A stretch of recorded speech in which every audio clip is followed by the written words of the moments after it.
ಮಣ್ಣ ತಿಂದು ಸಿಹಿ ಹಣ್ಣ ಕೊಡುವ ಮರ ನೀಡಿ ನೀಡಿ ಮುಕ್ತ ಬೇವಾಗಿವ ಸವಿಗಾನದ ಹಕ್ಕಿ ಹಾಡಿ ಮುಕ್ತ ಮುಕ್ತ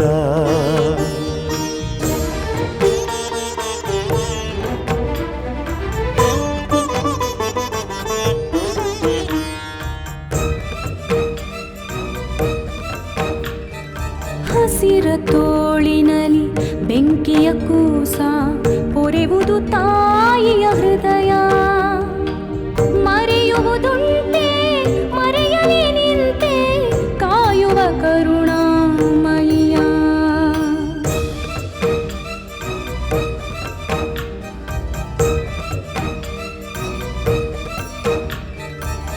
ತನ್ನಾವರಣವೇ ಸೆರೆಮನೆಯಾದರೆ ಜೀವಕ್ಕೆ ಎಲ್ಲಿಯ ಮುಕ್ತಿ ಬೆಳಕಿನ ಬಟ್ಟೆಯ ಬಿಚ್ಚುವ ಜ್ಯೋತಿಗೆ ಬಯಲೇ ಜೀವನ್ಮುಕ್ತಿ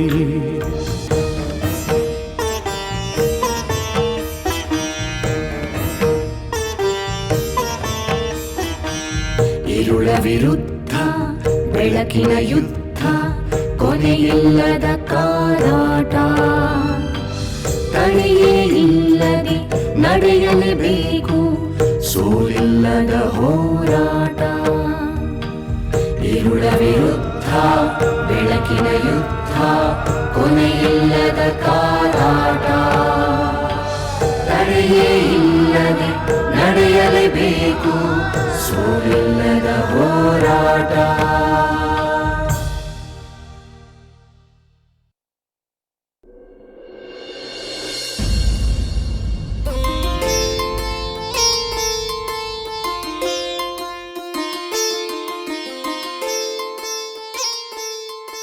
ಇದೇನೇ ಇದು? ಯಾವಾಗ ನೋಡಿದ್ರು ಕಂಪ್ಯೂಟರ್ ಮುಂದೆ ಕೂತಿರ್ತೀಯ? ಏನು ಮಾಡ್ತಿದ್ಯಾ? ಕೆಲಸ ಹುಡುಕ್ತಾ ಇದ್ದೀನಿ. ಕಂಪ್ಯೂಟರಲ್ಲಿ ಕೆಲಸ ಹುಡುಕ್ತಿದ್ಯಾ? ಈಗಿನ ಕಾಲದಲ್ಲಿ ಕೆಲಸ ಎಲ್ಲ ಕಂಪ್ಯೂಟ್ರಲ್ಲೇ ಸಿಗೋದು. 5 ಕಂಪನಿಗಳಿಗೆ ರೆಸ್ಯೂಮೆ ಕಳಿಸಿದ್ದೆ. ವಾರದ ಹಿಂದೆ 2 ಇಂಟರ್ವ್ಯೂ ಮಾಡಿದ್ರು. ಓ,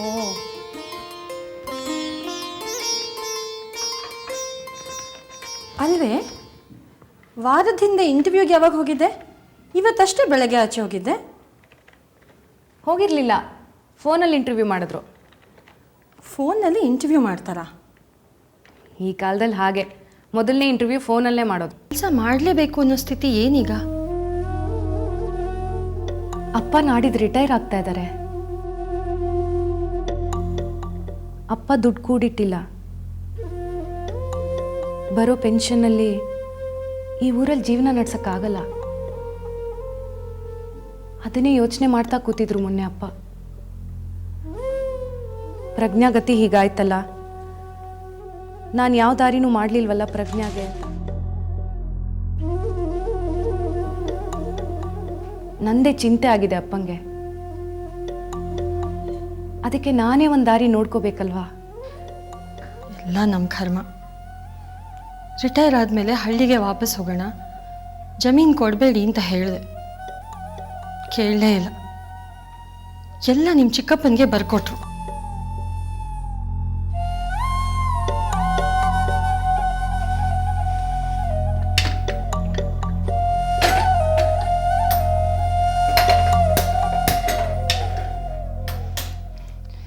ಎಂಟು ಎಕರೆ ಜಮೀನು ಬರೀ 1.5 ಲಕ್ಷ ಕೊಟ್ಬಿಟ್ರು.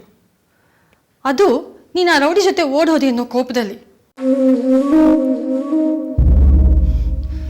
ನಮ್ಗೆ ಯಾಕೆ ಆಸ್ತಿ ಅಲ್ಲ, ನಮಗೇನು ಬೇಡ ಅಂದ್ಬಿಟ್ರು. ಈಗದು 1 ಕೋಟಿ ಬೆಲೆ ಬಾಳುತ್ತಂತೆ. ಅದಿದ್ದಿದ್ರೆ ನಿನಗೆ ಒಂದು ದಾರಿ ಆಗ್ತಿತ್ತಲ್ವಾ? ನನ್ನ ಮಾತು ಕೇಳೋದೇ ಇಲ್ಲ ಇವರು. ಈಗ ಎಲ್ಲಿದ್ದಾನೆ ನಿನ್ನ ಗಂಡ?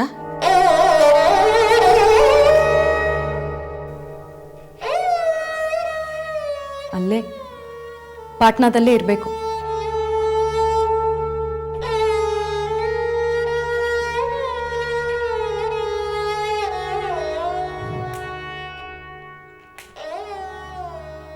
ನೋಡು, ಅವನು ನನ್ನ ಗಂಡ ಅನ್ನೋದನ್ನು ಮರ್ತ್ಬಿಟ್ಟಿದ್ದೀನಿ. ನನಗೆ ಮದುವೆ ಆಗಿದೆ ಅನ್ನೋದನ್ನು ಮರ್ತ್ಬಿಟ್ಟಿದ್ದೀನಿ. ಅವನ ಬಗ್ಗೆ ಇನ್ಮೇಲೆ ಪ್ರಶ್ನೆ ಕೇಳಬೇಡ ಪ್ಲೀಸ್.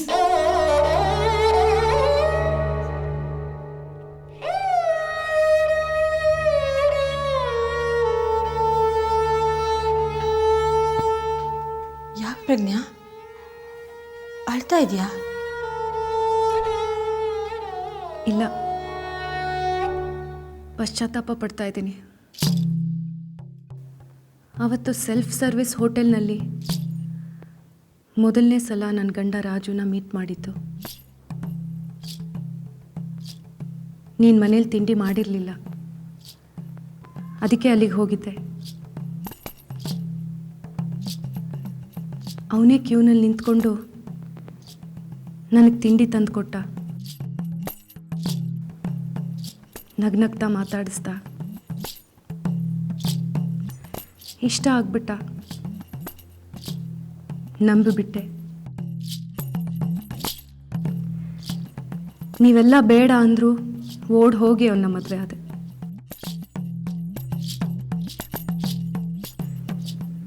ನಂಗೇನು ಆಸೆ ಆಗುತ್ತೆ ಗೊತ್ತಾ? ಕಾಲಚಕ್ರ ಹಿಂದಕ್ಕೆ ಓಡ್ಬಿಟ್ಟು ಅವತ್ತು ನೀನು ಮನೇಲೇ ತಿಂಡಿ ಮಾಡಿದರೆ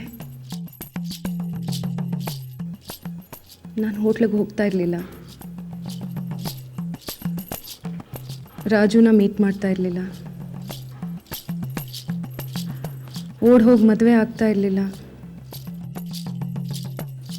ಅವ್ನು ನನ್ನ ಕಾಲು ಮುರಿತಾ ಇರಲಿಲ್ಲ.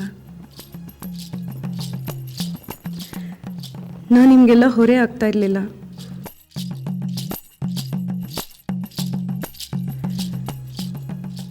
ನಂಗೆ ಒಂದೊಂದು ಸಲ ಏನನ್ಸುತ್ತೆ ಗೊತ್ತಾ?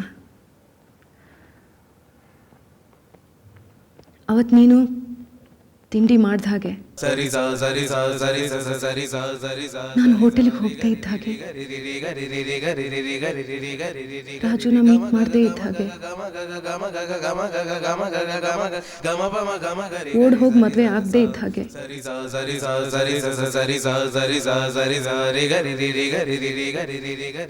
ಎಲ್ರ ಹಂಗೆ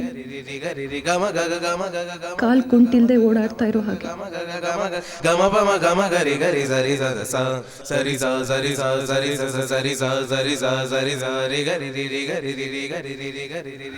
ಆದ್ರೆ ಸತ್ಯ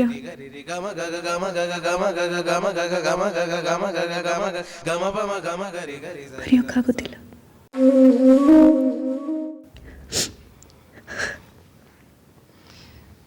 ಸಮಾಧಾನ ಮಾಡ್ಕೊ ಪ್ರಜ್ಞಾ, ನಿನ್ನ ಹಣೆಯಲ್ಲಿ ಹಾಗೆ ಬರ್ದಿತ್ತು.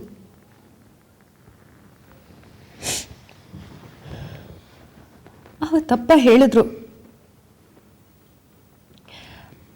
ನಾನು ವಿಚಾರಿಸಿದ್ದೀನಿ, ಆ ರಾಜು ಕೆಟ್ಟ ಹುಡುಗ, ರೌಡಿ ಎಲಿಮೆಂಟ್ ಅಂತ. ನಾನು ನಂಬಲೇ ಇಲ್ಲ. ವಿಚಿತ್ರ ನೋಡು, ಯಾವತ್ತೂ ಸತ್ಯ ಹೇಳೋ ಅಪ್ಪನ ಮಾತು ನಂಬಲಿಲ್ಲ ನಾನು. ಆ ಸುಳ್ಳ ಕುಡುಕ ರಾಜು ಮಾತು ನಂಬಿಟ್ಟೆ.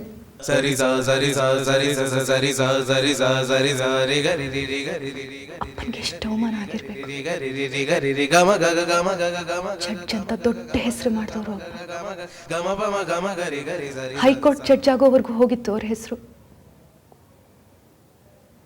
ಅಂಥವ್ರ ಮಗಳು ಒಬ್ಬ ಕ್ರಿಮಿನಲ್ ರೌಡಿ ಶೀಟರ್ ಜೊತೆ ಓಡ್ ಹೋಗಿ ಮದುವೆ ಆದ್ಲು ಅಂದರೆ ಪಾಪ ಅಪ್ಪಂಗೆ ಎಷ್ಟು ಅವಮಾನ ಆಗಿರಬಾರ್ದು.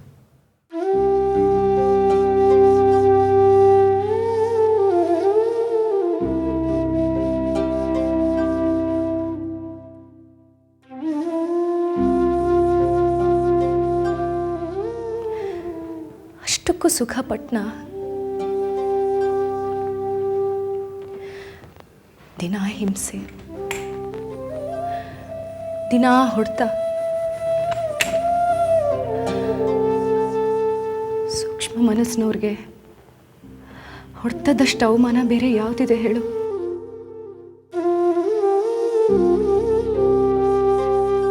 ಬಾಳೋಕ್ಕಾಗದೆ ಈ ಮನೆಗೆ ಬಂದೆ. ಕುಂಟ ಕಾಲಿಟ್ಕೊಂಡು ಎಲ್ರಿಗೂ ಹೊರೆಯಾಗಿ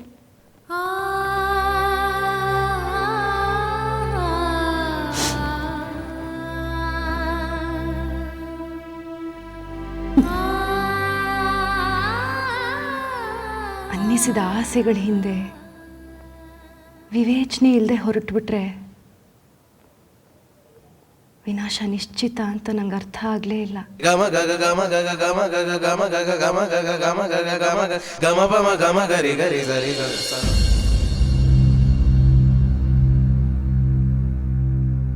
ಮತ್ತೆ ವರಿ ಮಾಡ್ಕೊಂಡು ಕೂತ್ಕೊಂಡಿಲ್ಲ. ಏನು ಆಗಲ್ಲ, ಸುಮ್ಮನೆ ಇರು, ಬಿಡುಗಡೆ ಆಗತ್ತೆ.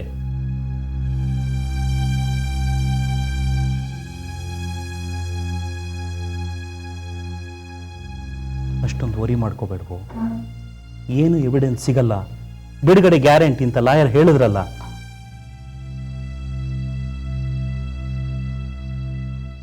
ಇವತ್ತು ಆ ಪ್ರಾಸಿಕ್ಯೂಟರ್ CSP ಆರ್ಗ್ಯುಮೆಂಟ್ ಮಾಡಿದ್ ಕೇಳಿದ್ರೆ ಭಯ ಆಗುತ್ತೆ. ಏನೇನೋ ಪಾಯಿಂಟ್ಸ್ ಹಾಕಿ ಮಾತಾಡಿದ್ರಲ್ಲ. ನಮ್ಮ ಲಾಯರು ಜೋರಾಗಿ ಆರ್ಗ್ಯುಮೆಂಟ್ ಮಾಡಿದ್ರಲ್ಲ.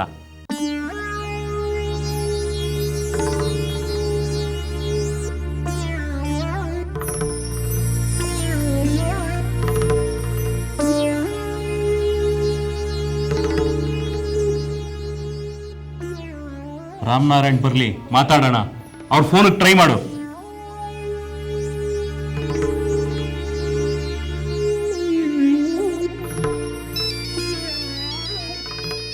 ನಾನು ಇಲ್ಲೇ ಇದ್ದೀನಿ. ಇವತ್ತು ನನ್ನ ಡ್ರೈವರ್ ಬಂದಿರಲಿಲ್ಲ, ಅದಕ್ಕೆ ನಾನೇ ಕಾರ್ ಡ್ರೈವ್ ಮಾಡ್ಕೊಂಬಂದೆ. ಹಾಗಾಗಿ ನಿಮ್ಮ ಫೋನ್ ಅಟೆಂಡ್ ಮಾಡೋಕ್ಕಾಗಲಿಲ್ಲ.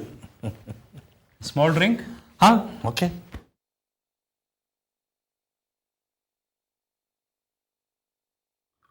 Enough enough enough enough. ಒಂದೇ ಒಂದು. Thank you. ಏನೋ ಅರ್ಜೆಂಟ್ ಮಾತಾಡೋದಿದೆ, ಬನ್ನಿ ಅಂದಿದ್ರೆ. ಏನು ಸಮಾಚಾರ? ಇವನು ತುಂಬಾ ಟೆನ್ಷನ್ ಮಾಡ್ಕೊಂಡ್ಬಿಟ್ಟಿದ್ದಾನೆ.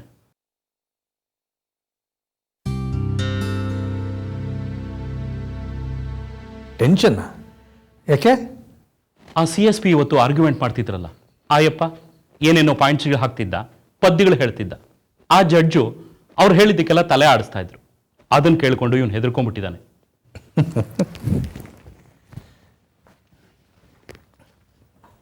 ಅಷ್ಟಕ್ಕೆಲ್ಲ ಗಾಬರಿ ಆದರೆ ಹೇಗೆ? CSP ಆರ್ಗ್ಯುಮೆಂಟ್ ಹಾಗೆ ಇರೋದು.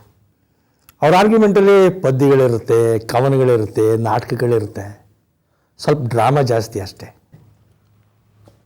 ನೀವೇ ಹೇಳಿ ಧೈರ್ಯ, ಶಿಕ್ಷೆ ಆಗಲ್ಲ ಅಂತ ಹೇಳಿ ತುಂಬ ಹೆದರ್ಬಿಟ್ಟಿದ್ದಾನೆ. ಸ್ವಲ್ಪ ಹೇಳಿ ನೀವು.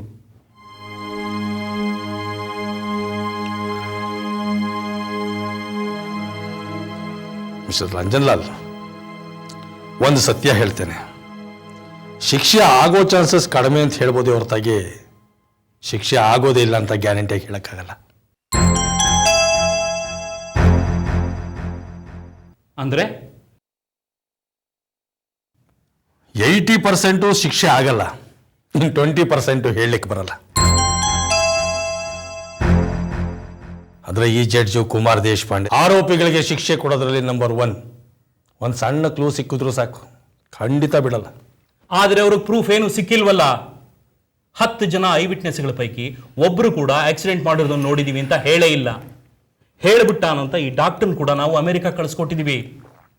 ಆಕ್ಸಿಡೆಂಟ್ ಮಾಡಿದ ವೆಹಿಕಲ್ಲು ನಮ್ದು ಅಲ್ವೇ ಇಲ್ಲ, ಅದನ್ನು ಮಾರಿ ಬಹಳ ದಿನ ಆಯಿತು ಅಂತ ಕೂಡ ಪ್ರೂಫ್ ಕೊಟ್ಟಿದ್ದೀವಿ. ಏನಾದರೂ ಬೇಸ್ ಬೇಕಲ್ವಾ ಶಿಕ್ಷೆ ಕೊಡೋಕ್ಕೆ? ಅದಕ್ಕೆ ಹೇಳ್ತಾ ಇರೋದು 80% ಶಿಕ್ಷೆ ಆಗಲ್ಲ ಅಂತ. ಉಳಿದ 20% ಏನು? ಸತ್ಯ.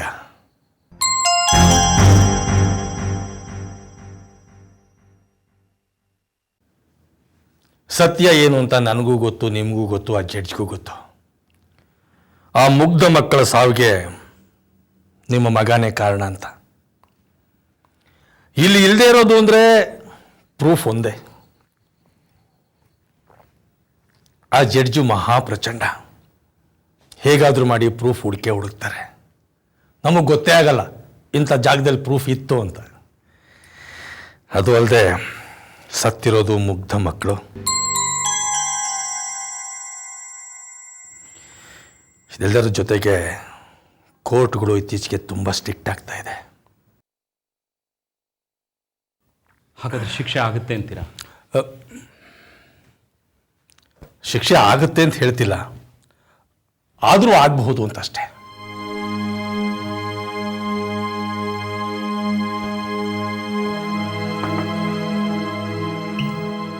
ಹಂಡ್ರೆಡ್ 100% ಶಿಕ್ಷೆ ಆಗಲೇ ಕೂಡ್ದು ಅವನಿಗೆ.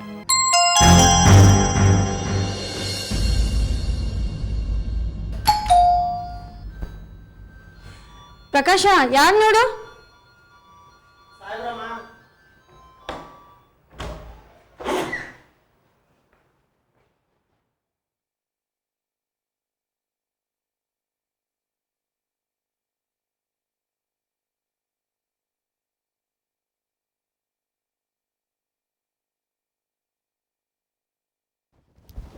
ಕಾಫಿ ಕೊಡ್ಲಾ? ಒಂದು ನಿಮಿಷ. ಎಲ್ಲಿ ಪ್ರಜ್ಞಾ ಪುಟ್ಟಿ? ದಿನ ಬಂದು ಅವಳೇ ಬಾಗಿಲು ತೆಗಿತಾ ಇದ್ಲು. ಏನೋ ಬೇಜಾರು ಮಾಡ್ಕೊಂಡಿದ್ದಾಳೆ. ಬೇಜಾರ? ಏನಂತೆ? ಏನೋ, ನೀವೇ ಕೇಳಿ. ಎಲ್ಲಿದ್ದಾಳೀಗ? ಒಳಗೆ ರೂಮಲ್ಲಿ.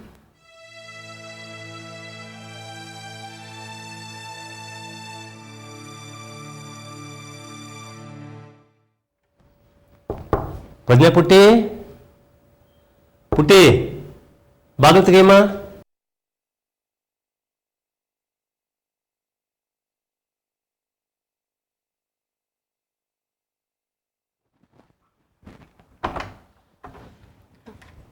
Hello, ಹೇಗಿದೆಯಾ ಪುಟಿ?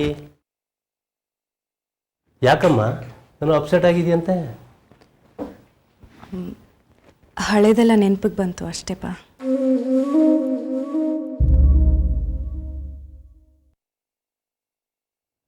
Bar association secretary Rangaswamy ಅವ್ರ ಫ್ರೆಂಡ್ಸ್ ಜೊತೆ ಬಂದಿದ್ರು. ನೀವು ರಿಟೈರ್ ಆಗ್ತಿದ್ದೀರಲ್ಲ, ಶನಿವಾರ ಸೆಂಡ್ ಆಫ್ ಪಾರ್ಟಿ ಇಟ್ಕೊಂಡಿದ್ದೀವಿ ಅಂತ ಹೇಳಕ್ಕೆ ಬಂದಿದ್ರು.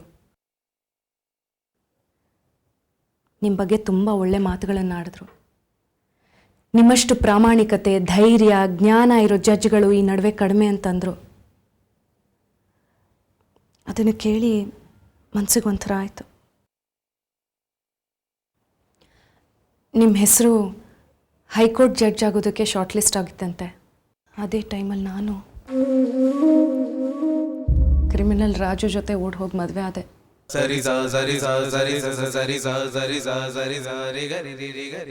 ನಿಮ್ಮ ಅಳಿಯ ಕ್ರಿಮಿನಲ್ ಬ್ಯಾಕ್ಗ್ರೌಂಡ್ ಇರೋನು ಅಂತ ಪೊಲೀಸ್ ರಿಪೋರ್ಟ್ ಬಂತಂತೆ. ಅದಕ್ಕೆ ನಿಮ್ಮ ಹೆಸರು ಕೈ ಬಿಟ್ಟು ಹೋಯ್ತು. ತುಂಬ ಬೇಜಾರಾಯಿತು. ನನ್ನಿಂದ ನಿಮ್ಮ ಕೆರಿಯರ್ಗೆ ಎಷ್ಟು ದೊಡ್ಡ ಪೆಟ್ಟು ಬಿತ್ತು ಅಂತ.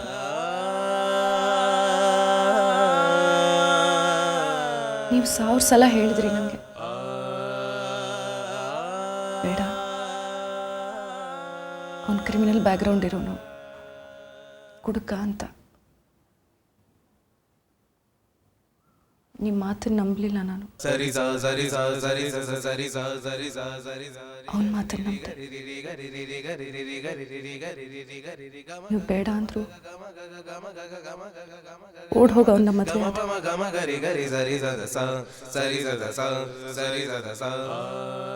ಹೈಕೋರ್ಟ್ ಜಡ್ಜ್ ಆಗ್ಬೇಕಾದವ್ರು ನೀವು.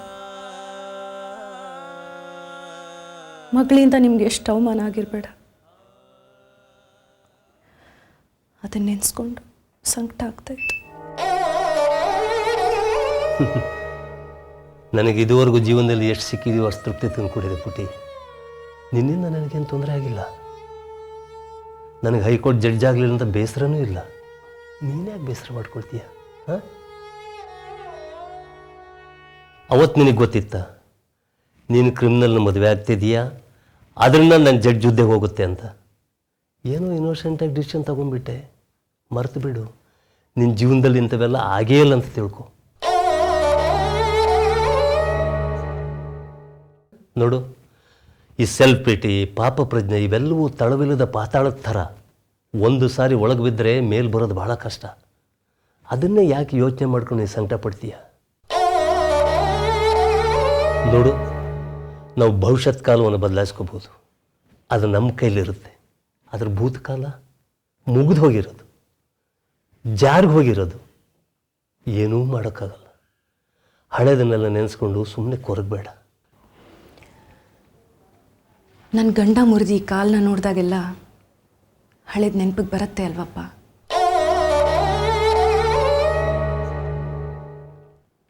ಇವತ್ತೊಂದು ಇಂಟರ್ವ್ಯೂಗೆ ಹೋಗಿದ್ದೆ. ಸೆಲೆಕ್ಟ್ ಆಗಿದೆಯಾ ಅಂತಂದರು. ಆಚೆ ಎದ್ದು ಬರ್ತಾ ಇದ್ದ ಹಾಗೆ ನಿಮ್ಮ ಕಾಲು ಕುಂಟು ಪರ್ಮನೆಂಟಾ ಅಂತ ಕೇಳಿದ್ರು. ಹೌದು ಅಂದೆ. ಆಮೇಲೆ ತಿಳಿಸ್ತೀವಿ ಅಂತಂದರು. ಅವ್ರ ಬಿಲ್ಡಿಂಗ್ ತುಂಬ ಸುಂದರವಾಗಿದೆಯಂತೆ. ಅಲ್ಲಿ ನಾನು ಕುಂತ್ಕೊಂಡು ಓಡಾಡೋದು ಚೆನ್ನಾಗಿ ಕಾಣಲ್ಲ, ಅದಕ್ಕೆ ಕೆಲಸ ಇಲ್ಲ ಅಂತ ಅಂದರು HR ಅವರು. ಅಲ್ಲ ಪುಟಿ, ಇಷ್ಟೆಲ್ಲ ಅವಮಾನದ ಮಧ್ಯೆ ನಿನ್ನ ಕೆಲಸಕ್ಕೆ ಹೋಗೋ ಅಗತ್ಯ ಏನಿದೆ ಹೇಳು? ನೀವು ರಿಟೈರ್ ಆಗ್ತಿದ್ದೀರಲ್ಲ, ಆಮೇಲೆ ಬರೋ ಪೆನ್ಷನ್ನು ಮನೆ ಖರ್ಚಿಗೆ ಸಾಕೋಗೋದಿಲ್ಲ ಅಂತ ಅವಳ ಯೋಚನೆ.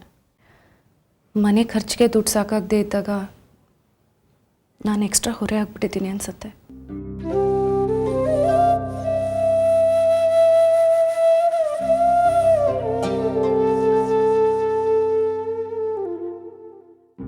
ಮನೆ ನಿಭಾಯಿಸೋ ಜವಾಬ್ದಾರಿ ನನಗೆ ಬಿಟ್ಬಿಡು. ನೀನು ಆರಾಮಾಗಿರು ಪುಟಿ, ಆರಾಮಾಗಿರು.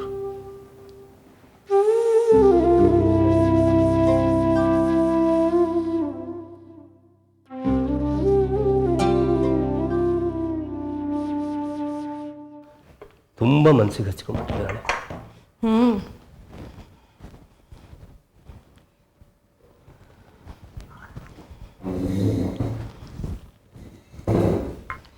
ಅವಳಿಗೆ ಬೇರೆ ಮದುವೆ ಮಾಡಿದ್ರೆ ಹೇಗೆ?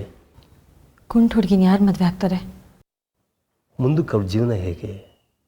ನಾನು ರಿಟೈರ್ ಆಗ್ತಾ ಇದ್ದೀನಿ. ಹಸಿರ ತೋಳಿನಲ್ಲಿ ಬೆಂಕಿಯ ಕೂಸ ಪೊರೆವುದು ತಾಯಿಯ ಹೃದಯ. ಮಾಯಾಮೃಗ ಮಾಯಾಮೃಗ ಮಾಯಾಮೃಗವೆಲ್ಲಿ. ಒಂದು ಸಾರಿ ಯೋಚನೆ ಮಾಡಿ, ವಯಸ್ಸಾಗಿರೋನು, ಶಕ್ತಿ ಇಲ್ಲದೆ ಇರೋನು, ಜೀವನದಲ್ಲಿ ನಾನು ಇದುವರೆಗೂ ನಿಮ್ಮನ್ನ ಏನು ಕೇಳ್ಕೊಂಡಿಲ್ಲ. ಇದೊಂದು ಸಾರಿ ಕೇಳ್ಕೊತಾ ಇದ್ದೀನಿ, ಜೀವನವೆಲ್ಲ ಫೇಲ್ಯೂರ್ ಅಂತ ಅನ್ನಿಸ್ಬೇಡಿ ನನ್ನ. ಒಂದು ಸಾರಿ ಸಕ್ಸಸ್ ಆಗೋದಕ್ಕೆ ಅವಕಾಶ ಮಾಡಿಕೊಡಿ. ಒಂದು ಸಾರಿ ದಯವಿಟ್ಟು ಆ ಕೈ ಮುಗಿದು ಕೇಳ್ಕೊಬೇಡಿ ಮಾವ, ನನಗೆ ಸಂಕಟ ಆಗತ್ತೆ. ಆಯಿತು, ಮಾಳವಿಕನ ಇನ್ನೊಂದು ಸಾರಿ ಕೇಳಿ ನೋಡ್ತೇನೆ. ನೀವು ಒಂದು ಕೆಲಸ ಮಾಡಬೇಕು, ನಮ್ಮಮ್ಮನ ಹತ್ರ ಮಾತಾಡಿ ಅವ್ರನ್ನ ಒಪ್ಪಿಸ್ಬೇಕು. ಏನಂತ? ಮಾಳವಿಕ ಬಗ್ಗೆ ನಮ್ಮಮ್ಮನಿಗೆ ಅಸಮಾಧಾನ ಆಗಿರೋದು ಸಹಜ, ಅದನ್ನು ನೀವು ಸರಿ ಮಾಡಬೇಕು. ಇಲ್ಲೇ ಇದ್ದರೆ ನಾನು ಮಾಳವಿಕನ ಕರ್ಕೊಂಡು ಹೋದ್ರೂ ಕಷ್ಟ ಆಗುತ್ತೆ. ಸರಿ ಆಯಿತು, ಒಪ್ಪಿಸ್ತೀನಿ. ಒಂದು ವಿಚಾರ, ನಾವಿಬ್ರು ಇಲ್ಲಿ ಮೀಟ್ ಮಾಡಿದ್ದನ್ನ ನಮ್ಮ ತಾಯಿಗೆ ಹೇಳಬೇಡಿ. ಹೇಳಿದ್ರೆ ನಾನೇ ನಿಮ್ಮನ್ನು ಕಳಿಸ್ತೆ ಅಂತ ತಪ್ಪು ತಿಳ್ಕೊಂಡ್ಬಿಡ್ತಾರೆ. ನಾನು ಹೇಳಲ್ಲ ಬಿಡಿ, ವಿಷಯ ಮುಚ್ಚಿಡೋದ್ರಲ್ಲಿ ನಾನು ಎಕ್ಸ್ಪರ್ಟು. ಮಾಯಾಮೃಗ ಮಾಯಾಮೃಗ ಮಾಯಾಮೃಗವೆಲ್ಲಿ. ಮಾಯಾಮೃಗ ಮಾಯಾಮೃಗ ಮಾಯ